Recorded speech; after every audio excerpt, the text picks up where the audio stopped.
listening to the Agent Survival Guide podcast, a podcast for today's insurance agents. Informing, educating, empowering, improving the way you do business in an industry that's anything but static. In today's episode, if you are frustrated by recent changes, like Medicare plans going non-commissionable, you are in the right place because we have some actionable tips on how agents can navigate this situation. 7 actions you can take if your Medicare plans go non-commissionable, written by Emily Markovic, Isabel Vitale, and Ashley Toomey. Like it or not, carriers are making certain Medicare Advantage and Part D plans non-commissionable. If this affects your Medicare business, you're likely wondering, what do I do next? We are here to help you consider your options. Carriers with non-commissionable plans in 2026. Major carriers, including United Healthcare, Elevance Health, formerly Anthem, Aetna, HealthSpring, formerly Cigna Healthcare, and WellCare, to name a few, have announced agent Medicare sales commission changes for 2026 plans. Currently, some are no longer paying commissions on certain Medicare Advantage plans in select markets. For specific details and listings of the plans that are now non-commissionable, you can and should reach out to your sales team here at Ritter Insurance Marketing, the FMO that powers this podcast. That is what we are here for. And like all industry changes, we want to assure you that we're on top of this one. We have the details and tips you need so your business won't skip a beat. First, a little background as to why certain Medicare plans are going non-commissionable. Generally, carriers are cutting commissions due to some of the plans being less profitable to reduce costs. One example, PPO plans. The Centers for Medicare and Medicaid Services, CMS for short, released updates that increased the maximum allowed broker compensation, but CMS does not require carriers to pay the full amount. In addition, a federal judge vacated a portion of the CMS rule in August 2025 that would have restricted carriers from paying third-party marketing organizations, or TPMOs. This litigation leaves compensation standards up in the air and may have emboldened some carriers to continue cutting commissions. And you might be wondering, why decide to do this during AEP? The annual enrollment period, or AEP as we refer to it, is prime time for many Medicare Advantage sales. This is the time when Medicare beneficiaries can review and make changes to their coverage. If MA plan spending and funding needs adjusted, insurers are getting the horse in front of the cart, so to speak. We've heard agents speculate that during the COVID pandemic, many beneficiaries were using their coverage less by postponing routine care checkups or putting off seeking care to comply with the safety guidelines and reduce the spread of illness. Now, as things have returned to normal, so has use of health insurance coverage, causing an influx of Medicare plans and benefits utilization. Making health plans non-commissionable could be an effort to correct the outpour of funds now being used. Bottom line, no matter what the reason, this is the reality we're facing. Successful insurance agents are resilient and used to change. You can pivot from this and still have a successful AEP. But what should you do if your plans go non-commissionable? To put it simply, agents should continue to quote and offer non-commissionable plans that you have access to. If enrollments aren't accessible through you, you could offer to help your client enroll themselves through Medicare.gov. While you won't make monetary gain from the sale, that isn't the only thing worth earning in the business of selling insurance. Writing an enrollment for a non-commissionable plan can earn trust, respect, loyalty, and opportunity, all invaluable assets to your business. However, primary health insurance is only one piece of the puzzle. With lots of changes to deductibles, hospitalization, and supplemental benefits under MA plans, it's best for you and your client to offer customized packages of coverage that include additional products. When you offer multiple products and solutions like hospital indemnity, critical illness, DVH and final expense, or life products, you multiply your client loyalty. Create a customized package for your clients that meets their needs. You'll also increase your earnings while serving the best interest of your clients.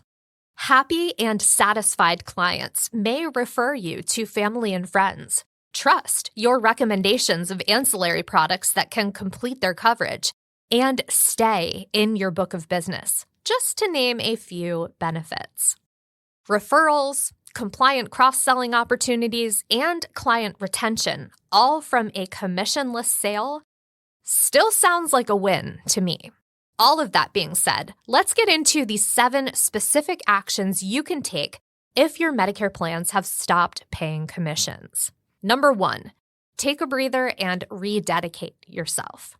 It can be frustrating to learn your earnings structure changed dramatically and out of your control. Many agents take the time and effort to build a renewal commission base, including checking in with clients annually. With the loss of what was once dependable income, it's no wonder agents can feel lost and defeated. We're not downplaying the gravity of the situation, but it may be helpful to take a day or two as a breather before trying to think about what you're going to do. Remember why you got into this business in the first place. Was it schedule flexibility so you can spend more time with your newborn? Your love for serving the Medicare-eligible population, perhaps paying for your daughter's tuition. Everyone has a reason, and it's usually deeper than just make a lot of money. When you've recentered and with your why in mind, then move forward by asking yourself, what now? Number 2, keep your client's best interests top of mind. We believe that doing best by clients should always be the top priority. Full stop. If you do that, then everything else should fall into place. Your reputation, income, business growth, and so on.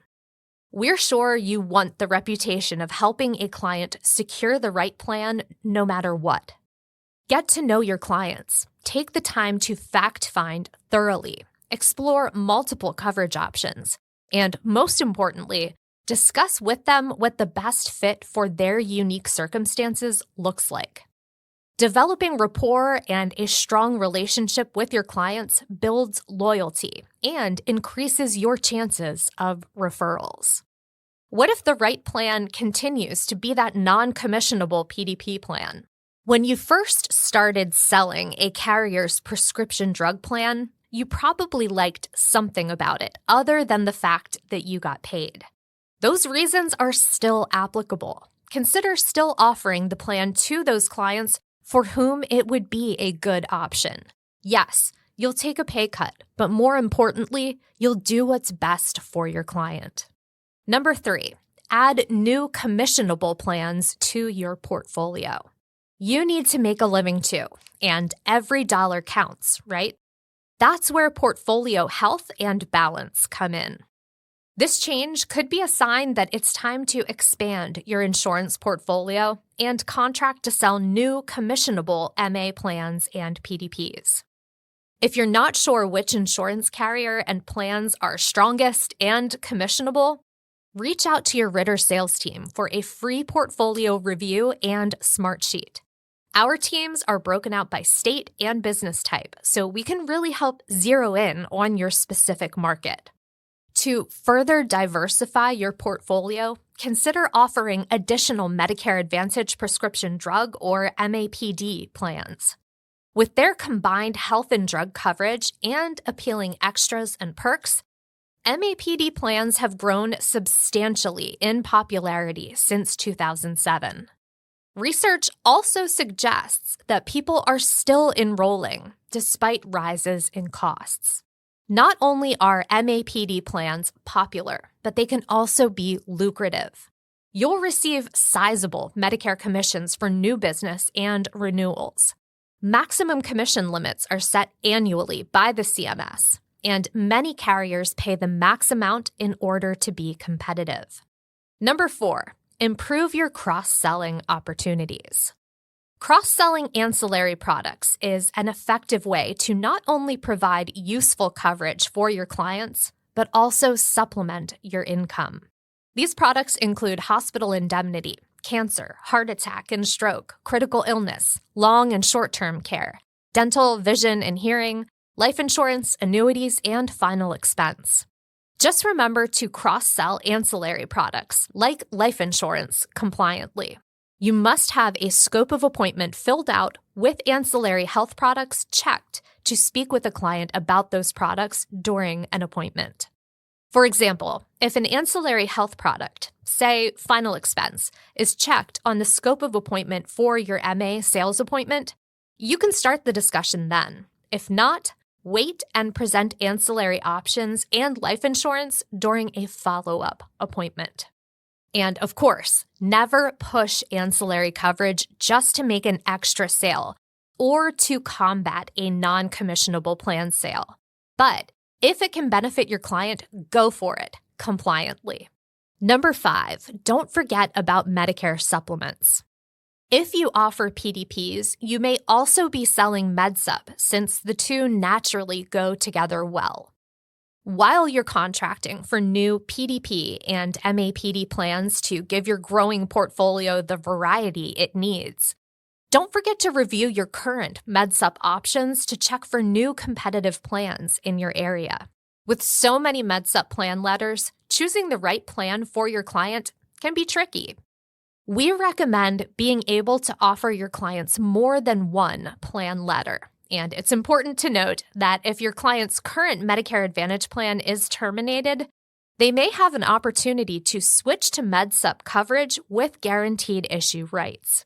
However, not all carriers pay full commission for guaranteed issue business, so it's essential to know which MedSup enrollments are commissionable by carriers.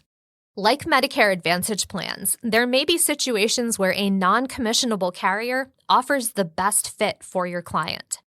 If, however, you only want to offer one, we think Plan N strikes a great balance between premium affordability and comprehensive coverage.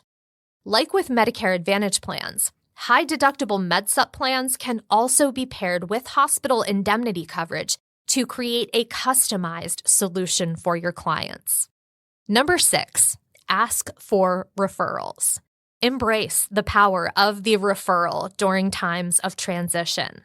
This type of grassroots marketing can work wonders for growing your business, especially in a year of upheaval when you're mainly focused on client retention and don't have a lot of energy to seek new leads. Don't assume, however, that your clients will talk you up to their friends and family without you asking them to do so. Handing over a stack of business cards with a simple, "Please feel free to hand these out," or "Send anyone you know who needs assistance my way," can work wonders.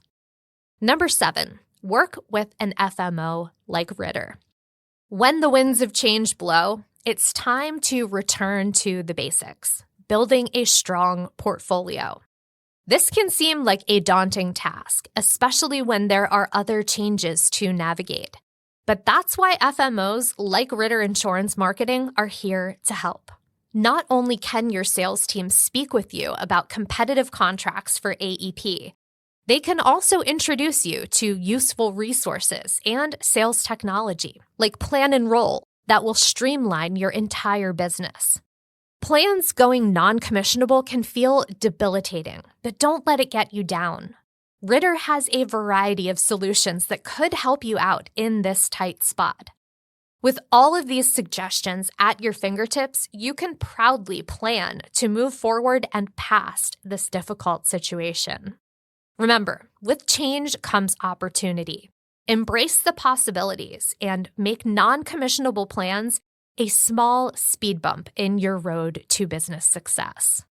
Now, we mentioned quite a few resources in this episode, and the links to all of them, including our sales team and the form to request your smart sheet, can be found in the episode notes.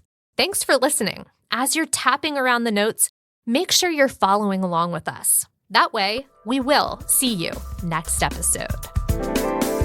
The Agent Survival Guide podcast is a production of Ritter Insurance Marketing, an integrity company. This episode was written by Emily Markovic, Isabel Vitale, and Ashley Toomey. Script proofing by Tina Lamoureux. Recording and production by me, Sarah Ruppel. Podcast design by Urban Rivera. Rate and review our show on Apple or Spotify.